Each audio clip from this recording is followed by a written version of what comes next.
In 18 of the past 20 seasons, there has been at least one NFL team that has gone from last place in their division to first place in just the very next season. Last year, the team to do this was the Jacksonville Jaguars. The Jaguars made tremendous strides last season after finishing with the worst record in the NFL for 2 consecutive seasons. They were aggressive in the offseason, signing wide receiver Christian Kirk and also hiring former Eagles and Super Bowl winning head coach Doug Peterson. These moves would go a long way in helping the development of Trevor Lawrence, who had an extremely lackluster rookie season, despite being labeled as the best prospect since Andrew Luck and Peyton Manning. The Jags even completed the 5th largest comeback in NFL history last season when they came back from a 27-0 deficit against the Los Angeles Chargers in the wildcard round. But this raises the question, who's going to do it this year? Here are 3 teams that I believe have the best chance of catapulting themselves from worst to first in their divisions this season. Starting off, I have the New Orleans Saints. Last season, the Saints finished with a 7-10 record, which technically, due to tiebreakers, puts them in 3rd place in their division. So technically, if the Saints were to win the NFC South this season, it wouldn't count as a worst to first season. But either way,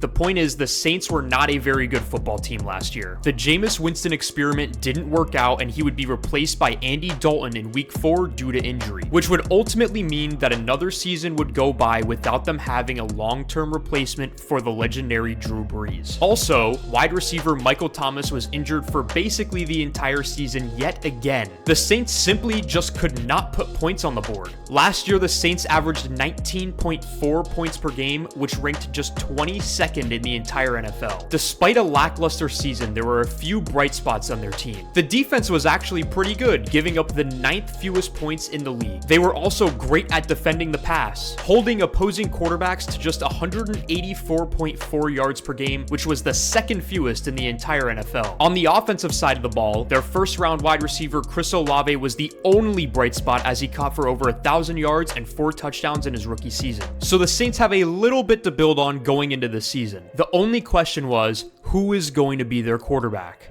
Well, after getting released from the Raiders, the Saints would sign Derek Carr to a 4-year deal worth up to $150 million. And I think it's safe to say that Derek Carr is certainly an upgrade from Andy Dalton at this point in their careers. They also went out and signed running back Jamal Williams, who led the NFL with 17 rushing touchdowns last year. And not only that, their division isn't too stellar either, to say the least. The Buccaneers are in a transitional year trying to get back on their feet after the retirement of Tom Brady. The Carolina Panthers have a new head coach in Frank Reich and a rookie who will likely take some time to get used to the NFL. And the Falcons are starting Desmond Ridder, who didn't exactly have a stellar rookie season, only averaging 177 pass yards per game. So it's safe to say that the NFC South is wide open, and the Saints upgraded at quarterback, the most important position on the field. They have the best defense in the division and also upgraded their rushing offense as well. That sounds like a perfect storm for the Saints to end up as NFC South champions. Next up, I have the New York Jets. Last year, the Jets finished with a 7-10 record, which was good for last place in the AFC East. This was a team that was surprisingly 6-3 heading into their bye week, but then went 1-7 in the remaining 8 games to finish off the season. The blame for this could be placed mostly entirely on the Jets' incredibly subpar quarterback play. The Jets had 3 quarterbacks start for the team last year. All 3 of them couldn't complete 60% of their passes, and also all 3 of them did not have a passer rating above 75. But let's focus on their primary starter, Zach Wilson.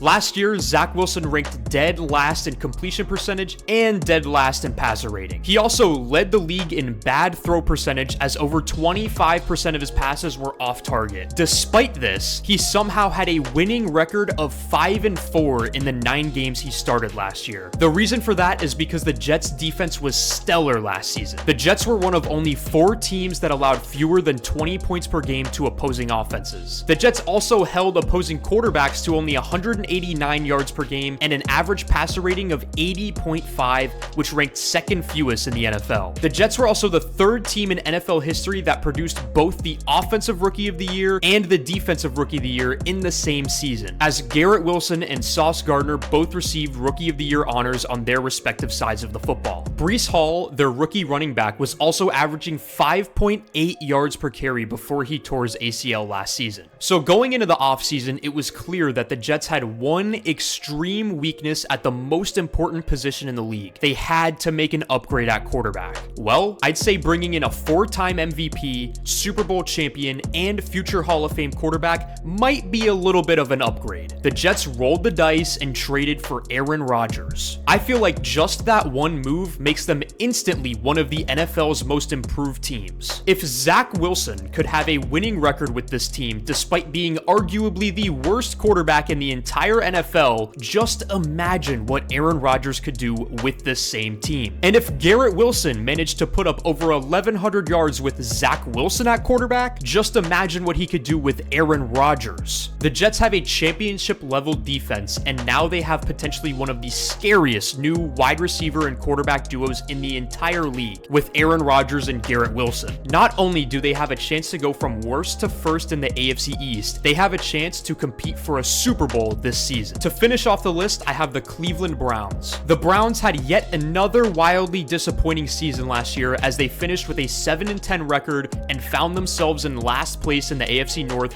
for the 8th time since 2010. The question really is, what were we supposed to expect out of the Browns last season? Deshaun Watson was suspended for the first 11 games of the year. He hadn't played any football for over a year and a half. And not only that, during the entirety of his suspension, he wasn't allowed to practice with the team, and he wasn't even allowed at the team's facility. So Deshaun Watson started in week 13 without having played in a real football game for almost 2 years. He wasn't allowed to practice with the team. He had to learn an entire new playbook without being able to practice. Of course the guy is going to stink. So what did we really expect out of Deshaun Watson last year? The end of last season for the Browns was basically like the preseason, and I think as an organization, they expected that. But now, it's put up or shut up time for the Browns. They went out and traded 3 first-round picks and signed Deshaun Watson to a fully guaranteed $230 million contract. He has to play well this season or everyone is getting fired. But while the fate of the Browns certainly rests primarily upon the performance of Deshaun Watson, I would like to bring to light some of the major improvements that this team has made to their roster this offseason. Last year, the Browns were a bottom 10 rushing defense in the league. Teams were able to run up and down the field against the Browns as they gave up 135 rushing yards per game. The Browns also gave up the 3rd most rushing touchdowns in the entire league. They also had trouble getting to the quarterback as they were bottom 10 in the NFL in sacks and bottom 3 in terms of hitting opposing quarterbacks. So in the offseason, they went out and hired Jim Schwartz as their defensive coordinator. They also brought in pass rusher Zadarius Smith from the Vikings and also signed defensive tackle Dalvin Tomlinson to help improve their rushing defense. Then offensively, they traded for wide receiver Elijah Moore, who has been turning heads during training camp and will be one of Deshaun Watson's favorite targets this season. So even though the Browns have made some big improvements this offseason, like I said earlier, it really comes down to the play of Deshaun Watson. I think it's safe to say that Watson will certainly improve this season from how he played at the end of last year. I don't think any quarterback in the world would have succeeded in his circumstances last season. Plus, people seem to forget just how good Deshaun Watson was before all of his legal troubles. There was really an argument between him and Patrick Mahomes as to who was the best young quarterback in the league. So with all of the additions that the Browns have made this offseason, they're able to boast one of the NFL's most well-rounded rosters. And if Deshaun Watson returns to his past self,